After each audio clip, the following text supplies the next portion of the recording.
स्वागत है आपका साहित्य दर्शन में, एक ऐसी दुनिया में जहां शब्दों की खुशबू इतिहास से आती है और भावनाएं समय की सीमाओं को लांघ जाती हैं।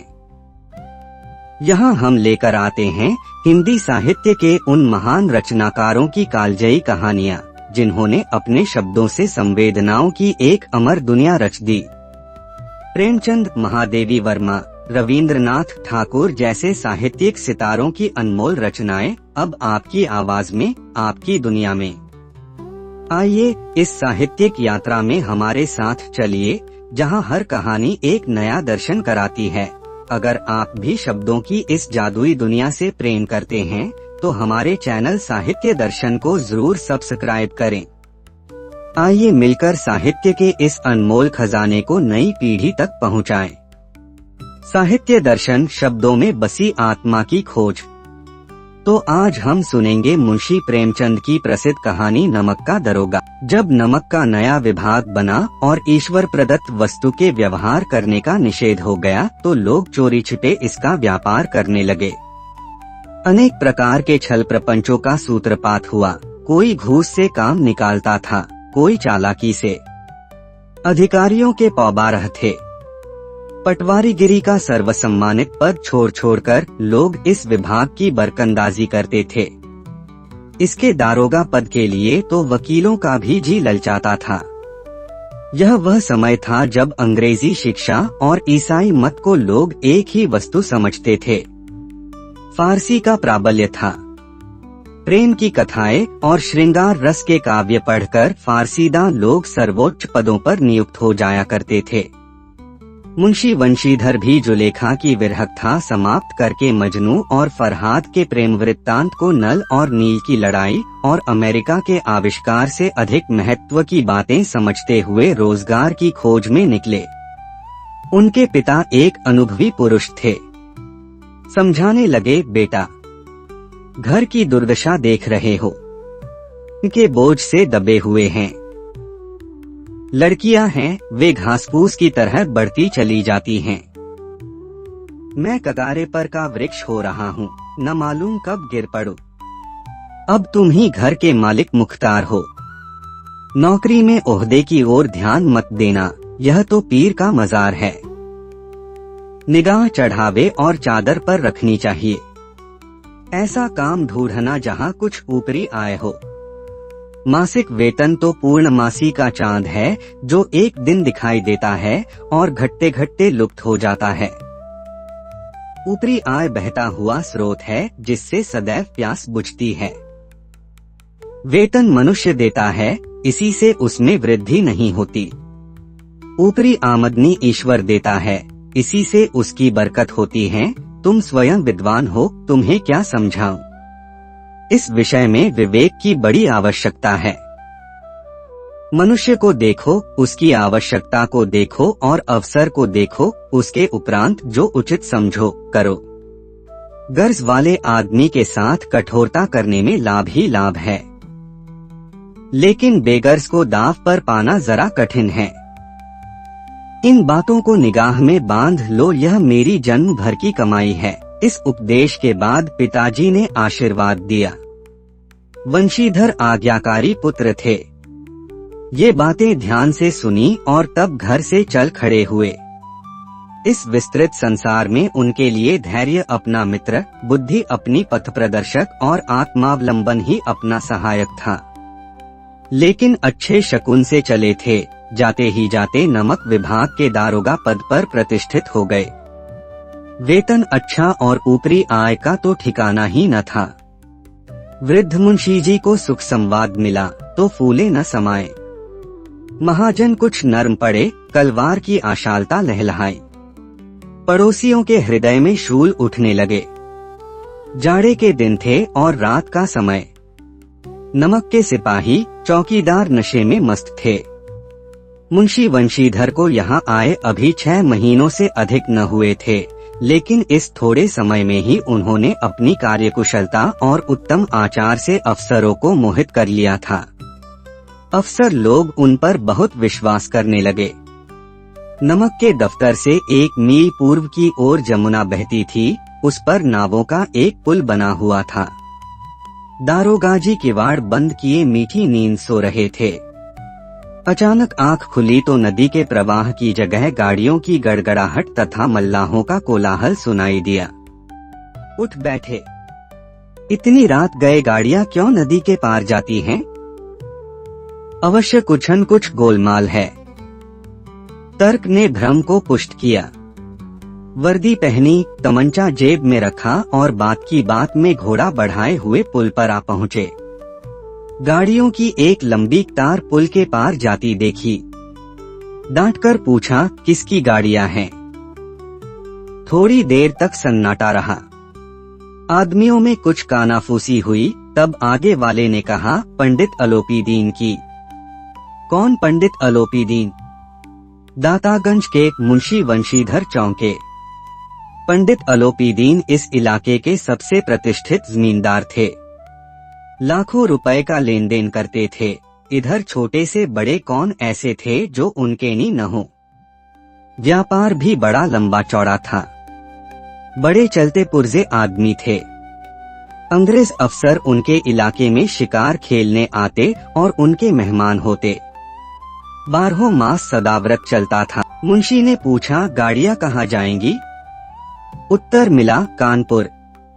लेकिन इस प्रश्न पर कि इनमें क्या है, सन्नाटा छा गया। दारोगा साहब का संदेह और भी बढ़ा।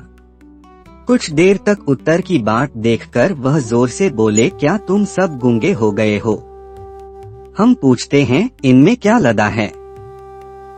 जब इस बार भी कोई उत्तर न मिला तो उन्होंने घोड़े को एक गाड़ी से मिलाकर बोरे को टटोला। भ्रम दूर हो गया। यह नमक के ढेले थे। पंडित अलोपीदीन अपने सजीले रथ पर सवार कुछ सोते कुछ जागते चले आते थे। अचानक कई गाड़ीवानों ने घबराए हुए आकर जगाया और बोले, महाराज, दारोगा ने गाड़ियां रोक दी हैं और घाट पर खड़े आपको बुलाते हैं। पंडित अलोपीदीन का लक्ष्मी जी पर अखंड विश्वास था। वह कहा करते थे कि संसार का तो कहना ही क्या, स्वर्ग में भी लक्ष्मी का ही राज्य है। उनका यह कहना यथार्थ ही था। न्याय और नीति सब लक्ष्मी के ही खिलौने हैं। इन्हें वह जैसे चाहती हैं नचाती हैं। लेटे ही लेटे गर्व से बोले, चलो हम आते हैं। यह कहकर पंडित जी ने बड़ी निश्चिंतता से पान के बीड़े लगाकर खाए। फिर लिहाफ ओढ़े हुए दारोगा के पास आकर बोले, बाबूजी आशीर्वाद। कहिए, हमसे ऐसा कौन सा अपराध हुआ कि गाड़ियां रोक दी गईं? हम ब्राह्मणों पर तो आपकी कृपा दृष्टि रहनी चाहिए। वंशीधर रुखाई से बोले, सरकारी हुक्म। पंडित अलोपीदीन ने हंसकर कहा, हम सरकारी हुक्म को नहीं जानते और न सरकार को। हमारे सरकार तो आप ही हैं। हमारा और आपका तो घर का मामला है। हम कभी आपसे बाहर हो सकते हैं? आपने व्यर्थ का कष्ट उठाया। यह हो नहीं सकता कि इधर से जाए और इस घाट के देवता को भेंट न चढ़ावे। मैं तो आपकी सेवा में स्वयं ही आ रहा था। वंशीधर पर ऐश्वर्य की मोहिनी वंशी का कुछ प्रभाव न पड़ा। ईमानदारी की नई उमंग थी। कड़क कर बोले, हम उन नमकहरामों में नहीं हैं जो कौड़ियों पर अपना ईमान बेचते फिरते हैं। आप इस समय हिरासत में हैं। आपको कायदे के अनुसार चालान होगा। बस मुझे अधिक बातों की फुर्सत नहीं है। जमादार बदलू सिंह, तुम इन्हें हिरासत में ले चलो, मैं हुक्म देता हूँ। पंडित अलोपीदीन स्तंभित हो गए। गाड़ीवानों में हलचल मच गई। पंडित जी के जीवन में कदाचित यह पहला ही अवसर था कि पंडित जी को ऐसी कठोर बातें सुननी पड़ी। बदलू सिंह आगे बढ़ा, किंतु रोब के मारे यह साहस न हुआ कि उनका हाथ पकड़ सके। पंडित जी ने धर्म को धन का ऐसा निरादर करते कभी न देखा था। विचार किया कि यह अभी उद्दंड लड़का है, मायामोह के जाल में अभी नहीं पड़ा, अल्हड़ है, झिझकता है। बहुत दीन भाव से बोले, बाबू साहब ऐसा न कीजिए, हम मिट जाएंगे, इज्जत धूल में मिल जाएगी। हमारा अपमान करने से आपके हाथ क्या आएगा? हम किसी तरह आपसे बाहर थोड़े ही हैं। वंशीधर ने कठोर स्वर में कहा, हम ऐसी बातें नहीं सुनना चाहते।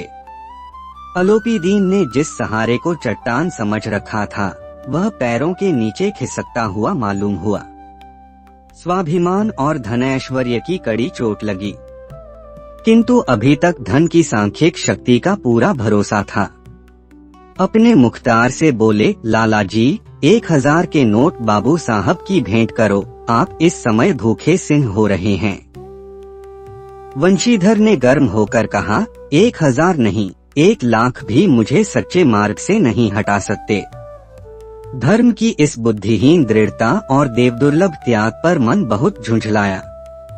अब दोनों शक्तियों में संग्राम होने लगा। धन ने उछल-उछल आक्रमण करने शुरू किए। 1 से 5, 5 से 10, 10 से 15 और 15 से 20,000 तक नौबत पहुंची, किंतु धर्म अलौकिक वीरता के साथ बहुसंख्यक सेना के सम्मुख अकेला पर्वत की भांति अटल अविचलित खड़ा था। अलोपीदीन निराश होकर बोले, अब इससे अधिक मेरा साहस नहीं, आगे आपको अधिकार है। वंशीधर ने अपने जमादार को ललकारा।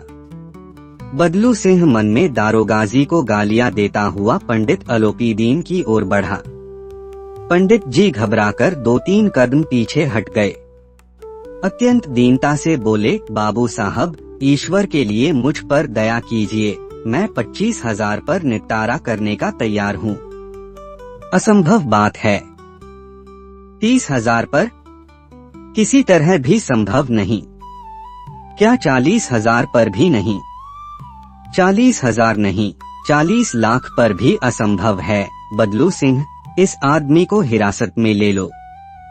अब मैं एक शब्द भी नहीं सुनना चाहता। धर्म ने धन को पैरों तले कुचल डाला। अलोपीदीन ने एक हृष्ट पुष्ट मनुष्य को हथकड़ियां लिए हुए अपनी तरफ आते देखा। चारों ओर निराश और कातर दृष्टि से देखने लगे। इसके बाद मूर्छित होकर गिर पड़े। दुनिया सोती थी, पर दुनिया की जीभ जागती थी। सवेरे देखिए तो बालक वृद्ध सबके मुंह से यही बात सुनाई देती थी। जिसे देखिए वही पंडित जी के इस व्यवहार पर टीका टिप्पणी कर रहा था। निंदा की बौछारें हो रही थीं, मानो संसार से अब पापी का पाप कट गया। पानी को दूध के नाम से बेचने वाला ग्वाला, कल्पित रोजनामचे भरने वाले अधिकारी वर्ग, रेल में बिना टिकट सफर करने वाले बाबू लोग, जाली दस्तावेज बनाने वाले सेठ और साहूकार, यह सबके सब देवताओं की भांति गरजने चला रहे थे। जब दूसरे दिन पंडित अलोपीदीन अभियुक्त होकर कांस्टेबलों के साथ हाथों में हथकड़ियां, हृदय में ग्लानि और क्षोभ भरे, लज्जा से गर्दन झुकाए अदालत की तरफ चले, तो सारे शहर में हलचल मच गई। मेलों में कदाचित आंखें इतनी व्यग्र न होती होंगी। भीड़ के मारे छत और दीवार में कोई भेद न रहा, किंतु अदालत में पहुंचने की देर थी। पंडित अलोपीदीन इस अगाध वन के सिंह थे। अधिकारी वर्ग उनके भक्त, अमले उनके सेवक, वकील मुख्तार उनके आज्ञापालक और अर्दली, चपरासी तथा चौकीदार तो उनके बिना मोल के गुलाम थे। उन्हें देखते ही लोग चारों तरफ से दौड़े। सभी लोग विस्मित हो रहे थे, इसलिए नहीं कि अलोपीदीन ने यह कर्म किया, बल्कि इसलिए कि वह कानून के पंजे में कैसे आए। ऐसा मनुष्य जिसके पास असाध्य साधन करने वाला धन और अनन्य वाचालता हो, वह क्यों कानून के पंजे में आए? प्रत्येक मनुष्य उनसे सहानुभूति प्रकट करता था। बड़ी तत्परता से इस आक्रमण को रोकने के निमित्त वकीलों की एक सेना तैयार की गई। न्याय के मैदान में धर्म और धन में युद्ध ठन गया। वंशीधर चुपचाप खड़े थे। उनके पास सत्य के सिवा न कोई बल था, न स्पष्ट भाषण के अतिरिक्त कोई शस्त्र। गवाह थे, किंतु लोभ से डावाडोल, यहाँ तक कि मुंशी जी को न्याय भी अपनी ओर से कुछ खींचा हुआ दिख पड़ता था। वह न्याय का दरबार था, परंतु उसके कर्मचारियों पर पक्षपात का नशा छाया हुआ था। किंतु पक्षपात और न्याय का क्या मेल? जहाँ पक्षपात हो, वहाँ न्याय की कल्पना नहीं की जा सकती। मुकदमा शीघ्र ही समाप्त हो गया। डिप्टी मजिस्ट्रेट ने अपनी तजवीज में लिखा, पंडित अलोपीदीन के विरुद्ध दिए गए प्रमाण निर्मूल और भ्रमात्मक हैं। वह एक बड़े भारी आदमी हैं। यह बात कल्पना के बाहर है कि उन्होंने थोड़े लाभ के लिए ऐसा दुस्साहस किया हो। यद्यपि नमक के दारोगा मुंशी वंशीधर का अधिक दोष नहीं है, लेकिन यह बड़े खेद की बात है कि उसकी उद्दंडता और विचारहीनता के कारण एक भले मानुस को कष्ट झेलना पड़ा। हम प्रसन्न हैं कि वह अपने काम में सजग और सचेत रहता है, किंतु नमक से मुकदमे की बढ़ी हुई नमकलाली ने उसके विवेक और बुद्धि को भ्रष्ट कर दिया। भविष्य में उसे होशियार रहना चाहिए। वकीलों ने यह फैसला सुना और उछल पड़े। पंडित अलोपीदीन मुस्कुराते हुए बाहर निकले। स्वजन बांधवों ने रुपए की लूट की।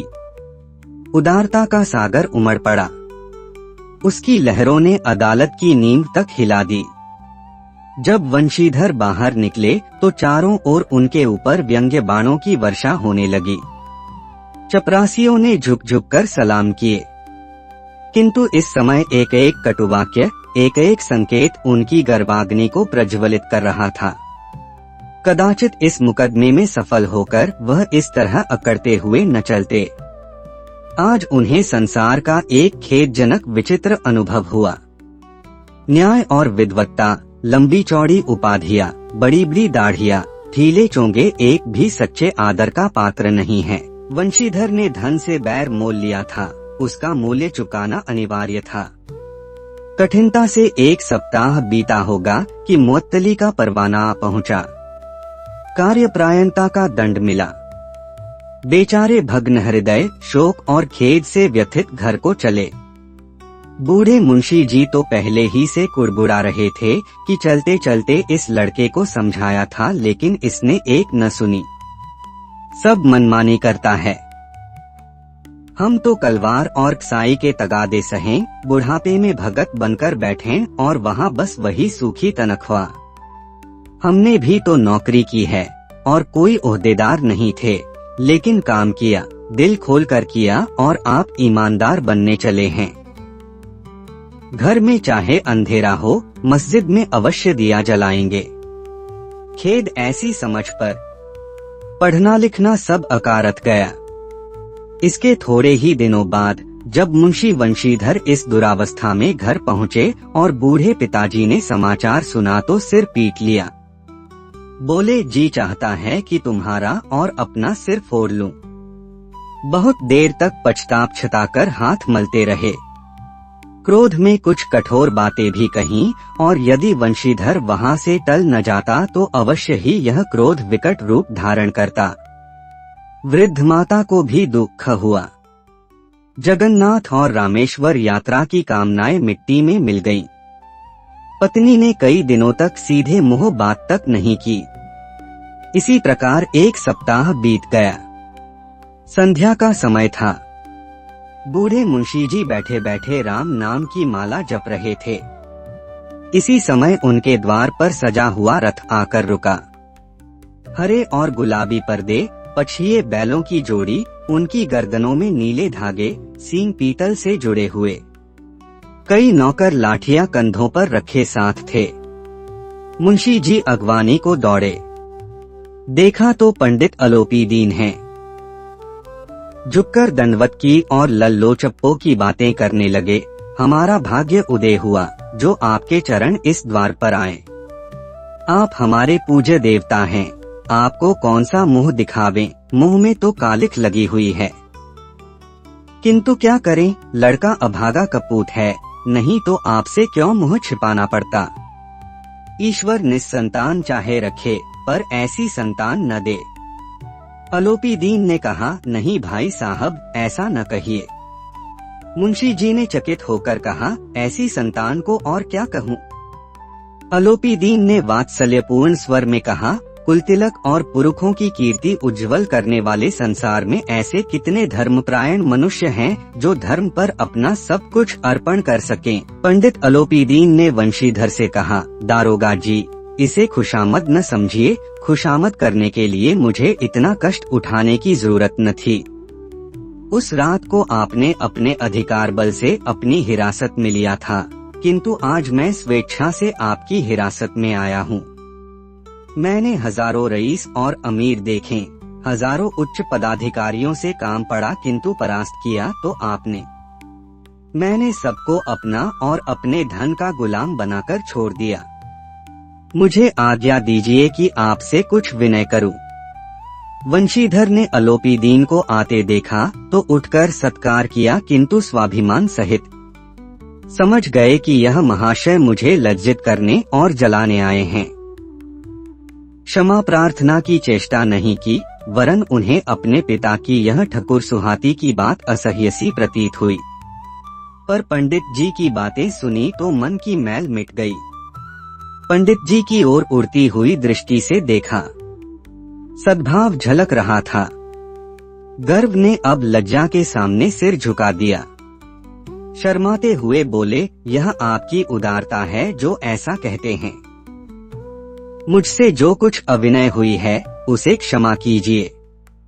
मैं धर्म की बेड़ी में जकड़ा हुआ था, नहीं तो वैसे मैं आपका दास हूँ। जो आज्ञा होगी वह मेरे सिर माथे पर। अलोपीदीन ने विनीत भाव से कहा, नदी तट पर आपने मेरी प्रार्थना नहीं स्वीकार की थी, किंतु आज स्वीकार करनी पड़ेगी। वंशीधर बोले, मैं किस योग्य हूँ, किंतु जो कुछ सेवा मुझसे हो सकती है उसमें त्रुटि न होगी। अलोपीदीन ने एक स्टाम्प लगा हुआ पत्र निकाला और उसे वंशीधर के सामने रखकर बोले, इस पद को स्वीकार कीजिए और अपने हस्ताक्षर कर दीजिए। मैं ब्राह्मण हूँ, जब तक यह सवाल पूरा न कीजिएगा द्वार से न हटूंगा। मुंशी वंशीधर ने उस कागज को पढ़ा तो कृतज्ञता से आंखों में आंसू भर आए। पंडित अलोपीदीन ने उनको अपनी सारी जायदाद का स्थायी मैनेजर नियुक्त किया था। 6000 वार्षिक वेतन के अतिरिक्त रोजाना खर्च अलग, सवारी के लिए घोड़ा, रहने को बंगला, नौकर चाकर मुफ्त। कंपित स्वर में बोले, पंडित जी, मुझ में इतनी सामर्थ्य नहीं है कि आपकी उदारता की प्रशंसा कर सकूं, किंतु ऐसे उच्च पद के योग्य नहीं हूँ। अलोपीदीन हंसकर बोले, मुझे इस समय एक अयोग्य मनुष्य की ही जरूरत है। वंशीधर ने गंभीर भाव से कहा, यूं मैं आपका दास हूँ। आप जैसे कीर्तिवान सज्जन पुरुष की सेवा करना मेरे लिए सौभाग्य की बात है, किंतु मुझ में न विद्या है, न बुद्धि, न वह स्वभाव जो इन त्रुटियों की पूर्ति कर देता है। ऐसे महान कार्य के लिए एक बड़े मर्मज्ञ अनुभवी मनुष्य की जरूरत है। अलोपीदीन ने कलमदान से कलम निकाली और उसे वंशीधर के हाथ में देकर बोले, न मुझे विद्वत्ता की चाह है, न अनुभव की, न मर्मज्ञता की, न कार्यकुशलता की।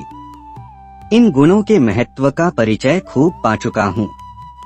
अब सौभाग्य और सुअवसर ने मुझे वह मोती दे दिया जिसके सामने योग्यता और विद्वत्ता की चमक फीकी पड़ जाती है।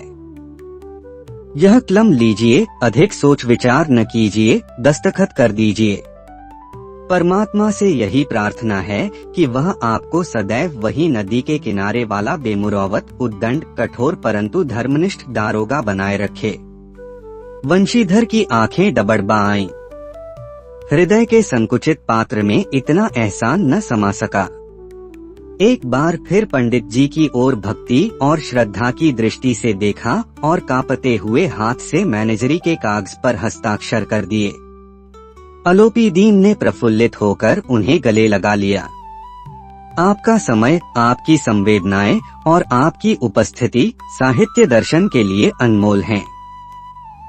अगर हमारी कहानियों ने आपके हृदय के किसी कोने को छू लिया हो तो इस साहित्यिक यात्रा को और भी सुंदर बनाने के लिए अभी हमारे चैनल साहित्य दर्शन को सब्सक्राइब करें और इस ज्ञान व प्रेम की धारा से जुड़े रहें।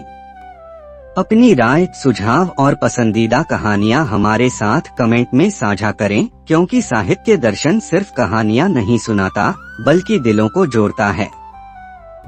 फिर मिलेंगे एक और अमर कथा के साथ। साहित्य दर्शन, शब्दों में बसी आत्मा की खोज। धन्यवाद, शुभकामनाएं।